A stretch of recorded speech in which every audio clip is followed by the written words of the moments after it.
Welcome to the Ordinary Doula Podcast with Angie Roger, hosted by Birth Learning, where we help prepare folks for labor and birth with expertise coming from 20 years of experience in a busy doula practice, helping thousands of people prepare for labor, providing essential knowledge and tools for positive and empowering birth experiences.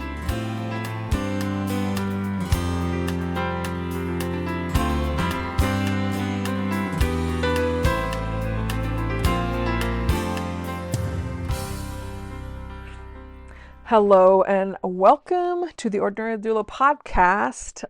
My name is Angie Roger, your host, and I'm happy to be here with you today.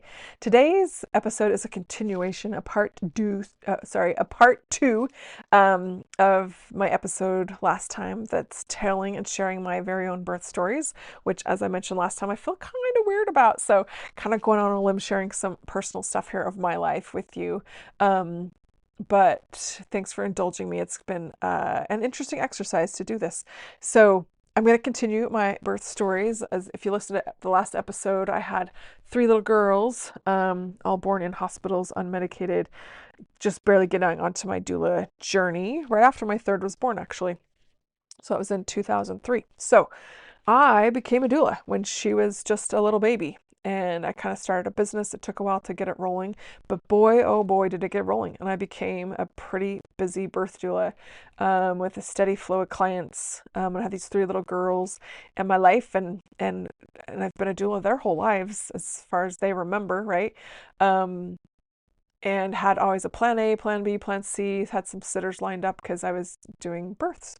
And it was a great mom job, honestly. I loved it because I was mostly home with my kids unless I was at a birth or doing prenatal appointments, which sometimes was a lot, but it worked out well for me where I got to mostly, which at the time I loved, consider myself a stay-at-home mom, and got to kind of, do a work that I loved on the side, which was sometimes front and center, and be present in a way that was important for me at the time with my little girls. So, like I said previously, I never liked to decide to be pregnant. Like, it was really, really hard because I was so sick for so long, felt helpless, useless, and I loved to run and be active, and that was challenging towards the end. So, but I love birth, right? I think it's awesome. Pregnancy is a great thing. So a couple years goes by, I have these 3 little girls, and I said to my husband, I'm like, you know what if we decided to have a baby? Our last 2 pregnancies were a surprise, kind of, right? Our first we tried for quite a while before she came along, and our second and third were kind of like, oh, here we go, we're having a baby. So I feel like a little sense of control in my life now because 2 years have gone by, I'm not pregnant. And I said to him, what if we tried to get pregnant? So we did. It felt really empowering to have some control over that part of our life. So first month, boom, pregnant. I'm like, wow, now that was easy. However, I had a miscarriage about 9 weeks later. So I'm like, wow, okay, that can happen too, which was very informative to me, taught me a lot of things. I know to some people miscarriages are incredibly devastating. And while I was disappointed, obviously, and sad, because your mind starts going down one path and then it kind of stops, right? You have to stop that path and envision a different future. I wasn't crazy far along, 9 weeks, but that was an adjustment. So I learned a lot through that experience. Grateful for that difficult experience. So I'm like, okay, I guess we're not as in control as we thought. So give it a little bit of time. And again, still I'm a doula, right? I'm like a busy doula working in this world. So I'm getting more fired up about birth and more passionate about it. I had my own 3 great experiences, but I think they could be better. So as I'm helping my clients and I'm in the childbearing years myself, I'm going, oh, I love this hospital, love that midwife, love that doctor, great home birth here, great home birth there. I'm seeing a lot of options and stuff available to me and envisioning and imagining what I would want to do again. So a little while goes by and we try to get pregnant. Again, nothing happens. We actually go through 6 years of this, nothing happening, right? Nothing happening. And that got discouraging. I'm like, why? I was in my 20s for my first 3 kids. They came just boom and boom. didn't even think about it. Like I felt pretty fertile at that point. And now that I'm trying, had a miscarriage and then nothing. And that got frustrating. And it got to the point where we'd try 6 months out of the year because it was difficult every single month. And I have very regular periods. I'm like a 28-day, super regular, super predictable. I knew when it would start. It was, very predictable 5-6 day period. And then my cycle was very regular and normal. So I got pretty good at knowing, when I was ovulating and things like that. But nothing was happening. So we took a break on trying so we'd use condoms or whatever for half the year because it was just difficult to get a no and a no and a not this month and sorry, not yet. That became an emotional burden. So we tried half the time. Still nothing, but I'm going to births and stuff. And in my head, I'm like, all right, maybe 3 little girls it is, planning on having more kids, but maybe that's not going to be our route. So we moved to a larger house and I'm like, all right, this is cool. Our family, our 3 kids were getting a little bit bigger. Our oldest was now 11. So we had 11-year-old, 9-year-old, 6, 7-year-old, 6-year-old. I thought, okay, maybe this is our life. And it was a good life with 3 little girls. And then suddenly 6 years later, I find that I'm pregnant. I'm like, oh, wow, okay. And I'd had a miscarriage before too. So I'm a little more cautious this time. Like, we'll see, if this kind of sticks. And it did. And at this point, I'd seen a lot of different experiences. I'd been to a lot of home births and birth center births and tons of hospital births now. I've seen a lot of things that can happen, a lot of the possibilities. And I was much more conscientious about my provider and place this time. And I explored the home birth option. I met with a couple different midwives, and very difficult decision for me. I wanted everyone to be my midwife, all the great midwives that I knew. I was considering several of them. Interviewed with some of them, narrowed it down. It's a hard decision for me. But I ended up going with someone who I'd done home births with her before. I'd been her birth assistant a little bit. I liked her conservative approach. She had been doing this for 35 years. And so inevitably, like in the end, that's who we selected. And I also chose to have congruent care with a midwifery group at a nearby hospital that I liked and trusted as well. So I go through this pregnancy, I'm sick. Now I have 3 little girls to be sick for. I sit on my couch and in my bed and I stare out the window for many more weeks than before. So now I'm sick for like 18 weeks and I just feel useless and helpless. And my poor husband and my kids are just doing everything. And I can pull it together to go to a birth. I'm still going to births. I went to births till the very end. Like sometimes they would ask which one of us was having the baby.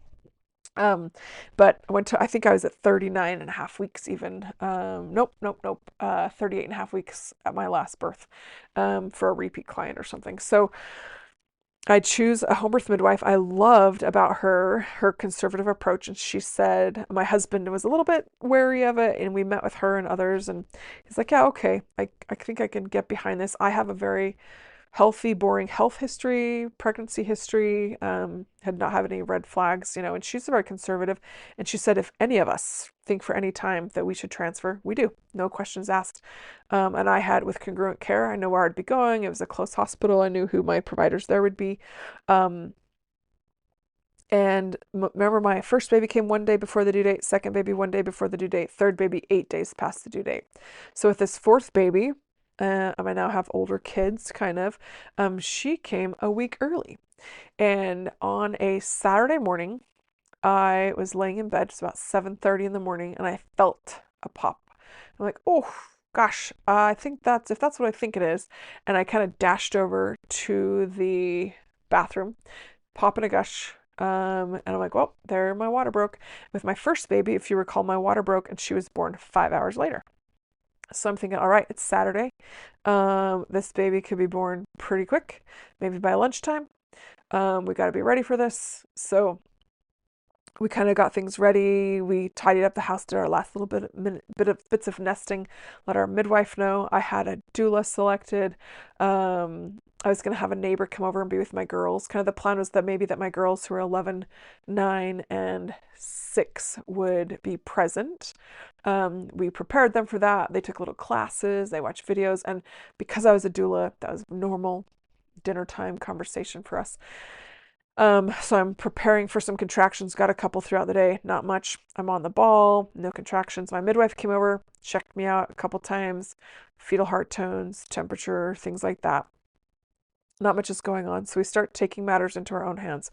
We're doing nipple stimulation. We're going for walks. I had a chiropractor come over. We're doing cohosh. We're doing castor, like all of the things.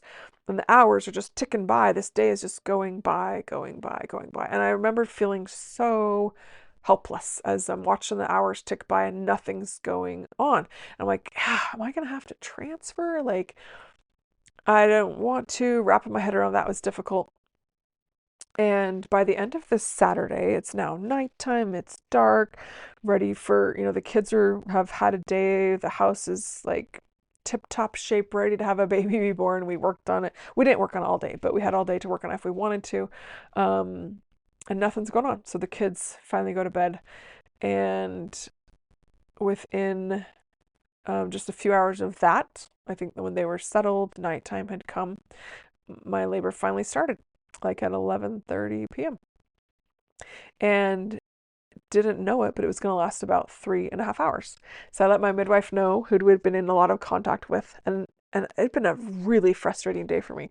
Like, oh, we're finally in a pattern. So she came, her assistant came, and I filled up my own home bathtub at the time, got in the bathtub, because remember my births before, I was sitting in my home bathtub and thinking, I didn't know at the time, but these little home birth seeds were being planted in my own head by myself in my own bathtub. I'm like, gosh, this is nice. I wish the doctor would just come here. I don't want to get up and get dressed and get in a car and go for a drive. And now I was doing that. I was in my own home bathtub. The midwife was there. She had everything set up. And my labors before had been 5-ish hours, 20 hours, and 9 hours. So we were like, oh, we probably have some time. And things picked up pretty quickly. The midwife was set up. We were going to get my kids up. A friend was going to come and be with them. And we didn't have time for any of that. I recall as the midwife was arriving in my head, and I was probably pretty close to transition at this point, having some irrational thoughts, as is very common. And I remember thinking, I was in the bathroom looking at the wall. I'm like, when she gets here, I am going to ask for an epidural. Now remember, mind you, I'm at home. I'm doing a home birth. That's not an option. But that was an example for me of what some irrational thoughts were. And she got there, she got things set up, and there's no epidural to be had. And then I let my husband know, because it's really hard to get words out at this point. He was right there with me. I loved being in the water, and I could feel in my body that things had shifted. And I said to him, tell them this is pushing. That's all I could get out. Tell them this is pushing. So we let them know. Sure enough, this cute little baby crowns. And I was a little older, like not old, but older for me, right? My kids were now a little older. This pregnancy was a little bit different, a little bit harder. And I decided, like, I don't want to do this again. Like, this is, I thought I wanted 5 kids, but turns out, like, I don't want to do this pregnancy thing again. Like, this is too hard with older kids who are busy and going everywhere, and driving them all over the planet. And I've got my busy doula work going on, and just putting a pregnancy in that is challenging. So I said, probably not going to do this again. Well, as soon as that baby was born, it was another girl, by the way. She gets put on my chest in the bathtub. And I knew instantly this feeling flooded over me, like, you're going to do this again. And I conceded to that right there in that moment, which was a pretty impactful moment, I guess. Like, yeah, I am going to be doing this again. So baby is born in my tub. We get out after a little while. The placenta comes there. Make our way to our bed. I loved it. My friend that was going to watch the kids did come over. She missed it. My doula missed it. My sister-in-law came over as well. They were all there for the postpartum. Somebody made me toast and cottage cheese and was feeding me water and juice, and like just replenishing like they do at home births so often after delivery. Just loving on my baby, sitting in my own bed, looked down to breastfeeder. My kids were awesome breastfeeders. I don't know why. I just lucked out. I didn't realize. Now that I'm an IBCLC, I'm like, wow, I had it pretty dang easy. She latched, she did great. I saw her cute little dimple. She is now 17 years old and still has the cutest little dimple. But when I got a good look at her, I looked down, she was breastfeeding. I'm like, oh, she's a dimple on her little right cheek. She also breastfed for like 3 years, a long breastfeeding journey for her. And we went back to baby stuff, right? We'd gotten rid of everything after 6 years and going, like maybe we aren't going to have any more kids and conceding to that. And I will tell you, like, it was babies for me anyway, just fit into my life well. Like, you just haul them where you're going and nurse them and sling them and and a pretty easy integration into life. And I love that worked well for us, for our family and our style. And my girls were all just helpful. Just little girls are just helpful little mothers sometimes. So I was fortunate in that way as well. But we're going to dance and soccer. We're just busy at this time, and I felt a little bit bad dragging a baby through all their busy lives. Because when I had them, we were just a little quieter life, and we could just focus more on being at home.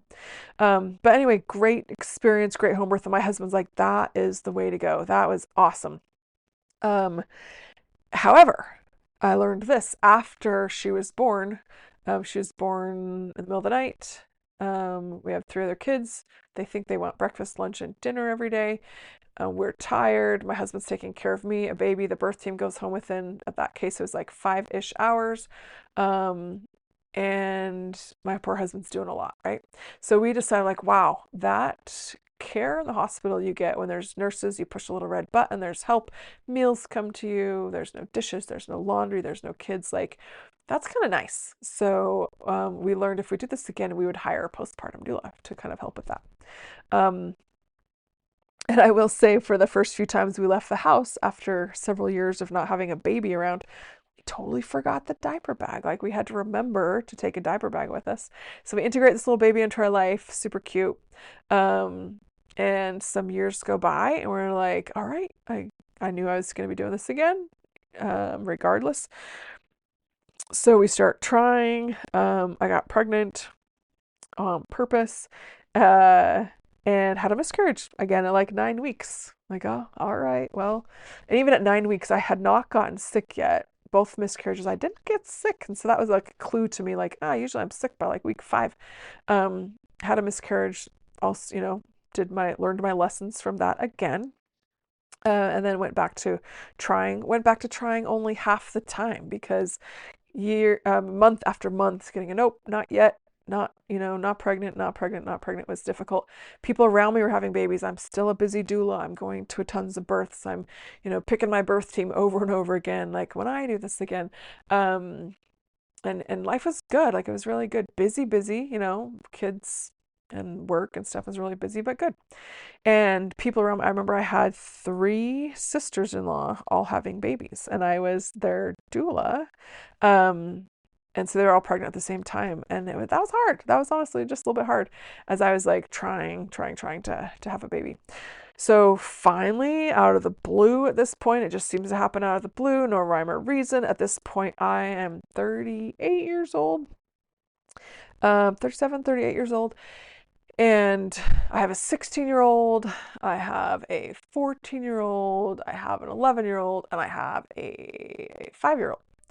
All girls. And my husband is 43. We're like, oh my gosh, like, here we go. Here we go. This is our fifth and final baby.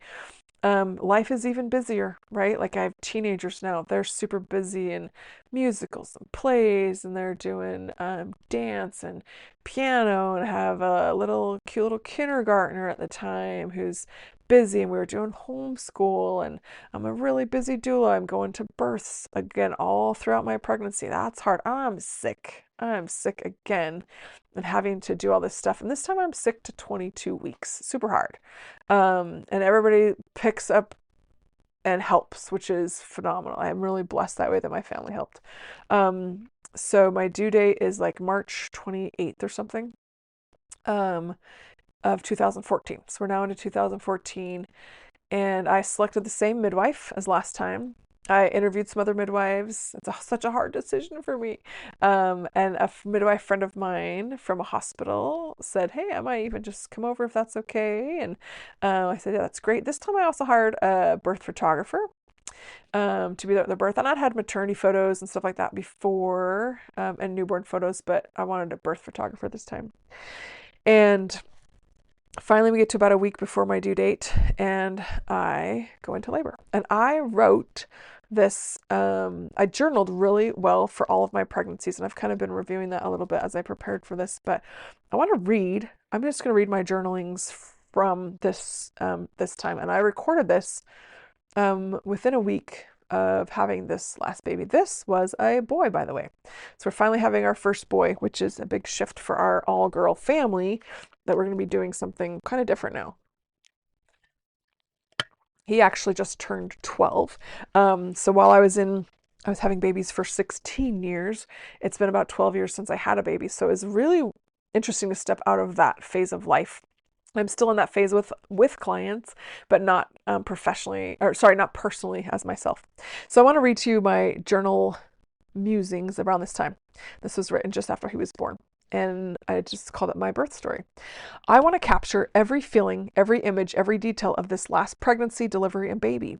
I'm very sad in a deep way to know I will never experience this again, but I also feel a profound peace in knowing that our family is complete.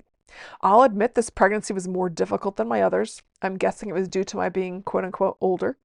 I felt like I was pregnant forever. My sickness came with a little black rain cloud filling, as it usually does. The last couple of months were physically very difficult. The last couple of weeks are always heavy and big and hard, but this time that seemed to last for a couple of months. Sleeping was very difficult. Moving was downright painful sometimes. Comfort, anytime, anywhere, was something I could not find. I wondered how much longer I could possibly be pregnant. We were hoping for the weekend of March 21st, 22nd, or 23rd. I had a hospital CNM, and she had emailed me, so I got congruent care again, about an induction date of 41 weeks. The reality of that surprised me, and I felt more afraid of going to 41 weeks than of being induced. On Friday, March 21st, I took a long bath. Being in the water brought good relief. I struggled to shave my legs. In the bath, I really hoped to have this baby soon. That evening, I watched a movie with my girls. And let's see, at 4:47 a.m. the next morning, I heave-hoed myself out of bed to use the bathroom. I came back to bed, hoping to doze off again. I was lying on my side when at 5:37 a.m., and this was a Saturday. My first home birth story and my second home birth story are remarkably similar in that they both started on a Saturday about the same time in the same way, and you'll see they're very, very similar. It's really uncanny. I felt a tiny pop, followed by a bubble gush, and my eyes were instantly wide open when I felt a second gush. I knew as soon as I moved, I would have a torrent of fluid. Everybody said my baby had a lot of fluid around it as I was getting care, and I could absolutely feel the pressure of lots of fluid. I made my way to the bathroom, and as soon as I got to the tile, there was a big gush, so I got past my carpet to the tile. And when I was over the tile in the bathroom, there was a gush. I sat on the toilet and I thought about what this meant for our day, our weekend. I smiled big, inside and out, but I was also afraid because I knew I had a hard thing to do before we could see this baby. Chad and I, my husband, lay back down. My mind was racing a bit, thinking of all the little things we still needed to do, wondering if it would happen quickly, maybe before lunchtime, wondering if it was wise to lie down. Chad fell back to sleep. I dozed off.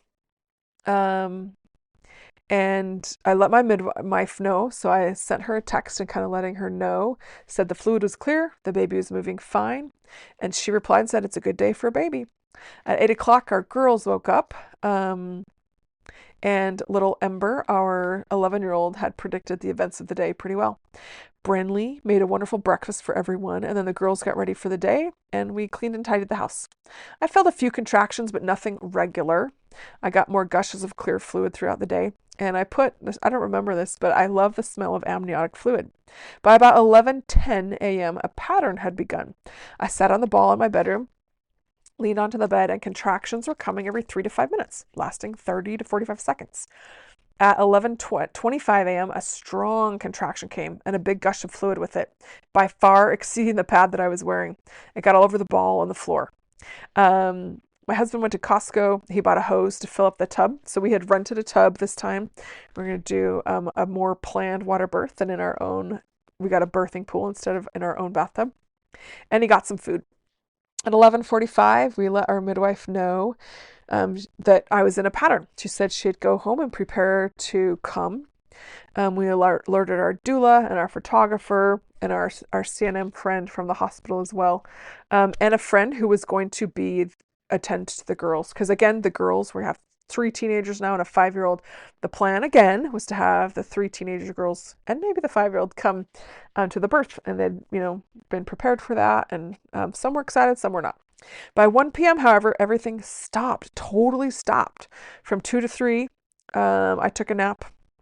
I had 3 contractions during that time, but I felt bad for my girls. They'd spent most of the day downstairs watching shows, just kind of leaving us be. In the late afternoon, we went to my midwife's house. We just kind of needed a change of scenery. She checked in on the baby, fetal heart tones, everything was fine. Didn't check the cervix though. I'd been doing nipple stimulation. That seemed to help sometimes. Fetal heart tones were good. They were in the 140s. We visited for a while. She gave blue and black cohosh to take. We got fish and chips at a little restaurant on the way home. Ate it in a deserted parking lot somewhere. We got home about 5:30 and my mom was there. I had not told any of my family we were in labor, but the girls told her. And I asked her if she could just take the girls. I felt bad for them kind of hanging out all day. They'd been cooped up. And I felt like we just kind of needed some space and alone time because I was just being their mom all day. She took them to dinner. They went also down to see their cousins for a little while, and it was good to just be alone. My husband Chad was sweet and attentive, and it was interesting how much less pressure I felt and more comfort in my belly since the fluid had been reduced. I had quit getting any gushers of fluid at this point now, and this was all going just like last time. But this time, I did not feel so helpless and desperate. I had more trust in the process. I was going to miss my belly and the baby inside. I love to feel the baby move. I love to feel his rounded little rump and his moving limbs. I felt beautiful and proud having a pregnant belly as my main accessory every single day.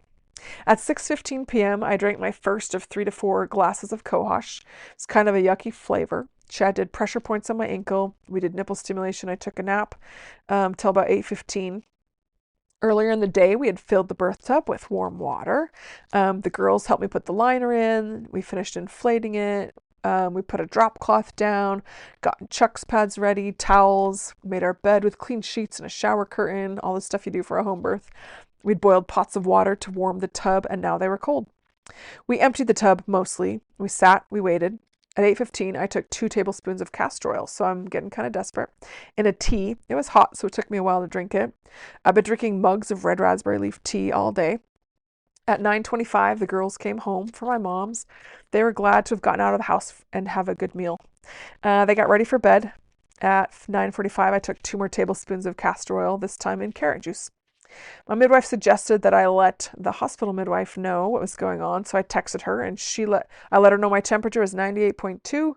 I'd been SROMmed or SROMmed for 16 hours. She was encouraging, but said by the 24-hour mark, which was coming up, she wanted to make some recommendations as long as everything looked good. Then possibly move towards a transfer to the hospital for Pitocin. The girls went to bed at 10 p.m. Chad and I continued to work on pressure points, nipple stimulation. It was at this time I began to consider and envision another scenario. What if I did need to transfer? I had a great midwife who I like and trust at the hospital. It was a good hospital. I wondered who my nurse would be. I worked there a lot as a doula. I could still do a water birth at this hospital. Perhaps for some reason, this baby needed to be born in a hospital. Although this was not what I wanted, I began to consider it. I envisioned myself having a baby in the tub in my living room and having a baby in the tub at the hospital. Although everything had been reassuring, I had for a couple of years wondered, what if this baby had special needs?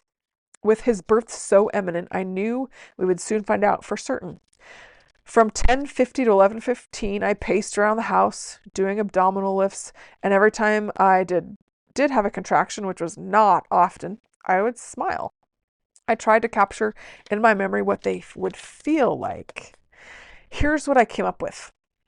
Deep in the core of my body, where the cervix is, a contraction would begin as a flicker and a flame, and it would burn brighter and stronger, coming to a peak. Then it would flicker down again and spark out and fade away. At 10:40 p.m., I drank my third or fourth glass of cohosh. Chad and I were tired. We decided to go to bed and set our alarms for 1:30 to get up and try more things to make the best use of our time. It was 11:45. My temperature was 97.6. At 11:50, my midwife called. She suggested we work on some intimate oxytocin releases and that later she could come stimulate the cervix into action with an exam. I hadn't been checked yet. Now I was going to go to sleep and would try all of that when we woke up at 1:30. It was now Sunday, March 23rd. Chad was sound asleep and I lay on my right side ready for sleep. At 12:10, I felt a strong contraction and I smiled. By 12:15, I had felt 3 of them. Laying down was not the best position for me to be in anymore. I got up and went to the toilet, and I had to concentrate on breathing and releasing all the tension as I felt the pressure. I could feel pressure like I had all day with the sporadic contractions. I wandered out to the kitchen and once again turned on the stove to heat up the 3 pots of water. I got a bowl and started bailing out the cold water from the tub, from the pool, the birthing pool. I could do about 2 bowlfuls before I would need to stop, lean over the counter, and breathe through a contraction. I had worn several different loose baggy bottoms during the day and Chad's big gray Disneyland t-shirt. Now I wore a loose black skirt. I could even see it swaying above my feet as I rocked side to side during a contraction. At 12:30, I woke Chad. He was right with me. He also got the tub filling and warming. At 12:50, I texted the midwife and said, got a good pattern going on for about the last 40 minutes. She said she'd be on her way. She arrived at 1:10 a.m. I also let my doula know to be on her way, and would she please call our hospital midwife friend, who is going to come as well. I put my photographer on alert at 1 o'clock. At 1:15, we alerted our family friend, who is going to be with the girls during this process. By 12:45, I was having diarrhea from the castor oil. It wasn't too bad, but I did want all of that out of my system before I got in the tub. I stayed mostly in my bedroom and bathroom with Chad. I alternated between standing at the sink and standing at the dresser, sitting on the toilet or sitting on the ball. As I stood, I could see my skirt swaying back and forth against the floor. It was an effort to keep my feet on the floor. Labor was strong and I wanted to pull my feet up off the floor. The contractions would come and build and go away. Chad tried different things. Counter pressure worked a couple of times, but mostly I didn't want it. He rubbed my back between and I visited the toilet 3 or maybe 4 times. My doula arrived at 1:35, came into my room, and she was so happy. I knew she was excited. My photographer arrived just before 2 o'clock. My midwife checked heart tones at 1:15 and when she had first arrived, and every 10 or 15 minutes after that. I felt the last of the diarrhea had come and gone. It wasn't very bad at all, and I left the bedroom and checked on the tub. It was filling with the hose from the bathroom. My midwife had set up her things. My doula was boiling some more pots of water as I stood at the counter for a contraction and I heard the hose pop out of the tub. I had forgotten this. Chad went and put it back in. At 1:45, I took my clothes off and got into the tub. The immediate comfort was amazing. I knelt facing down the hallway, and it was in the living room, the tub was. It felt so good. From this point, I was aware only of the blue side of the tub and the immensity of what was happening in my body. Now I told Chad to have our family friend come over. She lived very close by, and she was going to be with the girls. She arrived at 2:15, but didn't get the girls yet. Our hospital midwife friend arrived about this time as well, and Chad and my doula were right in front of me. Chad to the right, my doula to the left. I was thirsty, and they got me water. I was warm and asked for cold cloths. Chad gave me encouraging words, and that meant a lot to me. My doula did some touch on my head that felt really good. Sometimes I kept my arms folded and draped over the edge of the tub, but soon I needed my hands down in the water to support me. I was kind of kneel squatting and I could feel an opening through my core.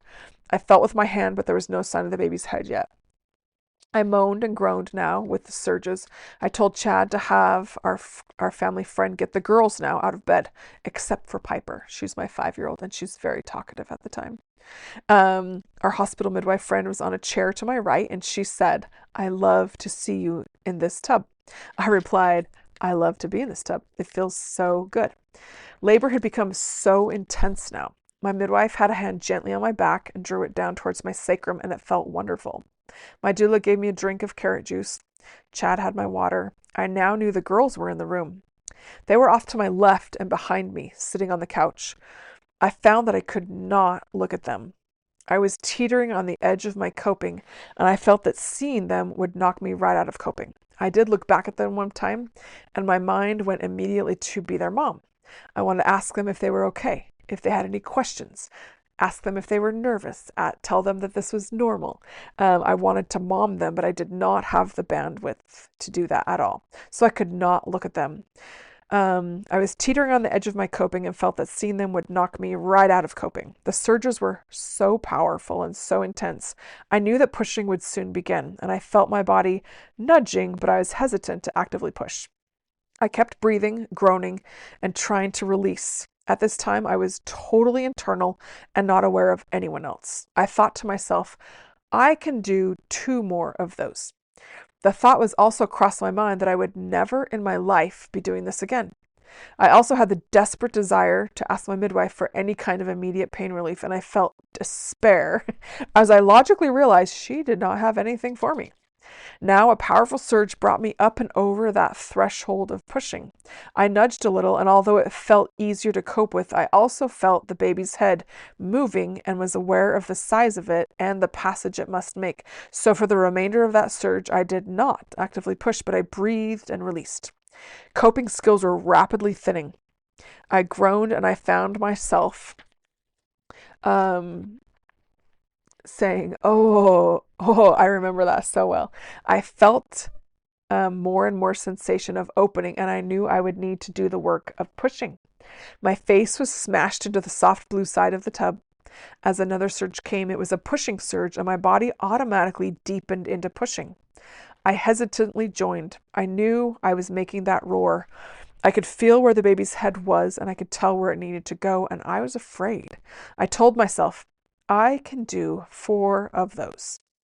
I felt down once, and I could feel the baby's head, but I needed my arms to support my position. My arms were shaking, and I roared a mighty roar, knowing and feeling I had to get the baby through, and I was the only one that could do it, and there was nothing else to do but to do it. I knew that several times Rayanne, my midwife, had listened to the baby's heart rate. My intent was to ease my baby out with my own hands on the perineum, but this kneel squat I was doing would not allow me to do that very well. The next thing I was aware of during my mighty work was my friend Tiffany, my hospital midwife's voice, and her hands. Each was full of loving direction and comfort at that time when the immense intensity seemed to threaten my very existence. She said, "Slow, Angie, slow," and had her hands on the baby's head. "Slow," she said. They said the head was out. I was relieved and rested briefly in some way. Tiffany urged me to push a little for the shoulders, which I did, and all of a sudden, like the noonday sun popping up in the middle of the night, it was done. He was born. I found that I could move now, and soon I was sitting on the other side of the tub. Tiffany had the baby and brought him up out of the water, over and under my right leg. I'll never forget his smooth, bluish face coming out of the water. He quickly became pink. His face and lips were a little bruised, and his little lips were big, rosebud lips and swollen. I held him to my chest. He looked up above me so intently, and that's when I realized my 3 girls were right there. Gillian, Brindley, and Ember. He looked at them. Brindley cried. He began to root around. He latched really well within just a few minutes. Towels were placed over him as he was there on my left side in the warm water. I saw his cute little penis, first penis we'd seen, obviously, our first boy. He was born at 2:40 a.m. They gave him scores of 7 and 8. And it was so amazing to hold him finally in my arms. The wave of relief when a baby comes out is quite overwhelming. I was in active labor for 2 hours and 25 minutes. They said I pushed for 5 minutes, but it felt a lot longer to me.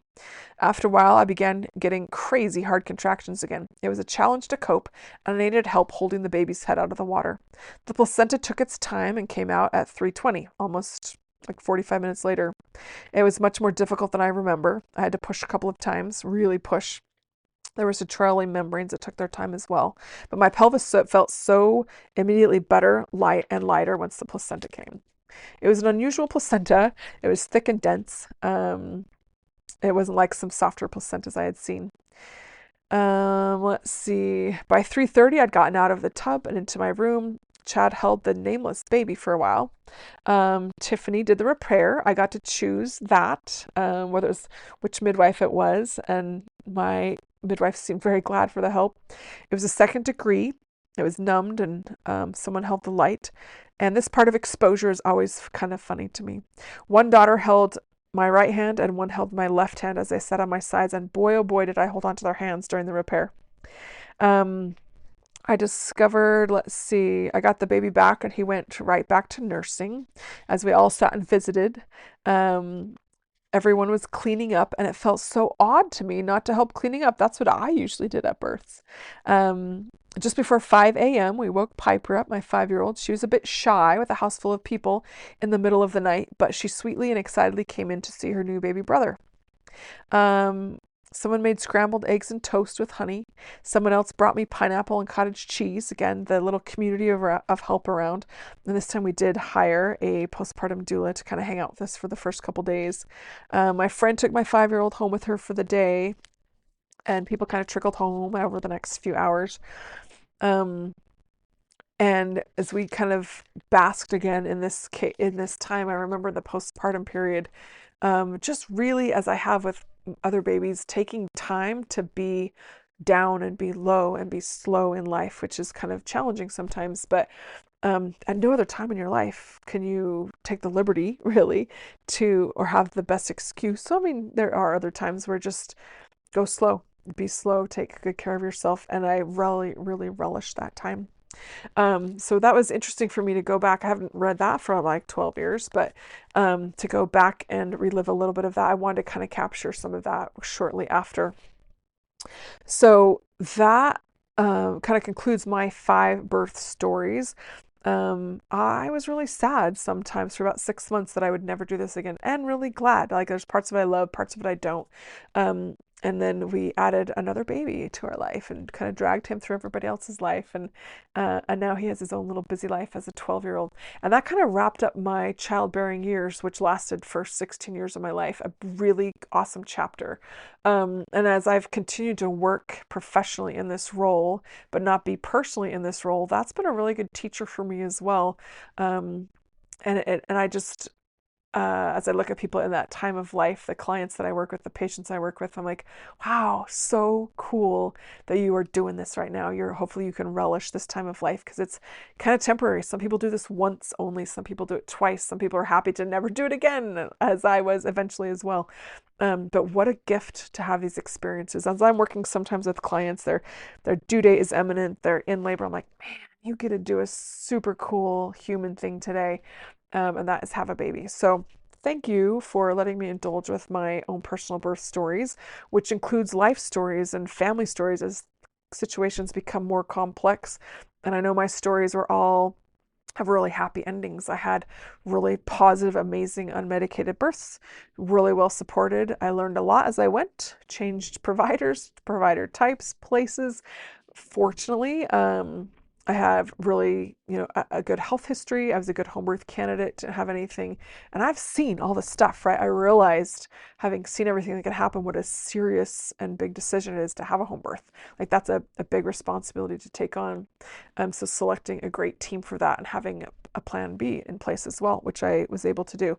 So I express a whole lot of gratitude. I realize my births were awesome, amazing, and positive. And I know the impact that had in my life. And I know, I know that not everyone's births are awesome, amazing, and positive. There's some really tough situations out there.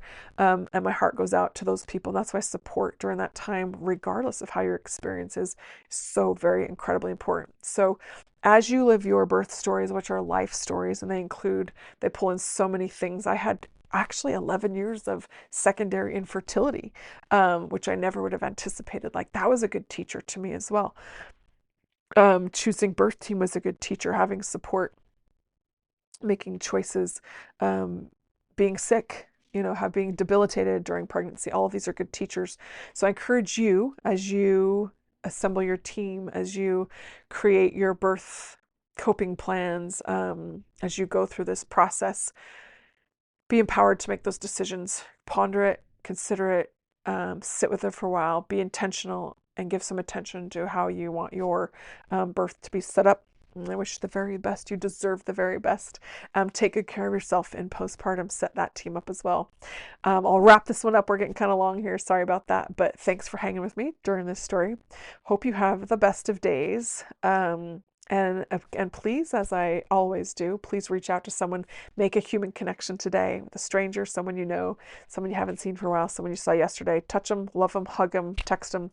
But reach out. We need each other. Please be that person in someone else's life. Hope you have a great day, and I look forward to seeing you next time.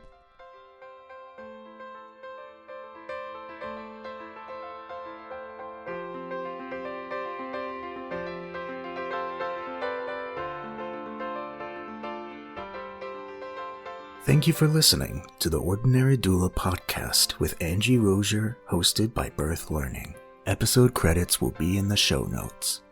Tune in next time as we continue to explore the many aspects of giving birth.